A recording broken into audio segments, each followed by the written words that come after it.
বাংলাদেশের আলেম ওলামা সুযোগ পেয়েছিল নিজের মতো দেশ গড়তে, কিন্তু বুঝলো না, তারা নিজ নিজ স্বার্থে নেমে গেল। সবাই বসে যারা মনে করে আমরা কোরআন হাদিস বুঝি, হানাফি হোক, শাফি হোক, মালিকি হোক, হাম্বলি হোক, যেই হোক না কেন, তারা যদি নিজ স্বার্থ ত্যাগ করে বাংলাদেশের মাটিতে পরামর্শের ভিত্তিতে নেতা নির্বাচন হবে এই পদক্ষেপ যদি তারা হাতে নিত, তাহলে যারা গাদ্দারি করেছে করবে এরা সুযোগ পেত না। কিন্তু আমি আর আপনি তো সুযোগ নিলাম। ছেলেগুলো জীবন দিল, মানুষগুলো জীবন দিল, পানি লাগবে সুযোগকে মাটির সাথে মিশিয়ে দিল। সবাই নিজ নিজ স্বার্থ নিয়ে চললো ধর্মের নামে।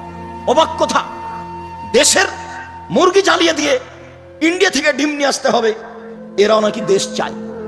দেশের কলকারখানা বন্ধ করে ইন্ডিয়া থেকে সবকিছু নিয়ে আসতে হবে, এরাও নাকি দেশ চায়। দেশের টাকা পয়সা বাহিরে দিয়ে দেশের শাসন ব্যবস্থা চালাতে হবে, এরাও নাকি দেশ চাই। এর চেয়ে ধোঁকাবাজি, এর চেয়ে মুনাফেকি, এর চেয়ে জুয়াচুরি, এর চেয়ে শয়তানি আর কি হতে পারে?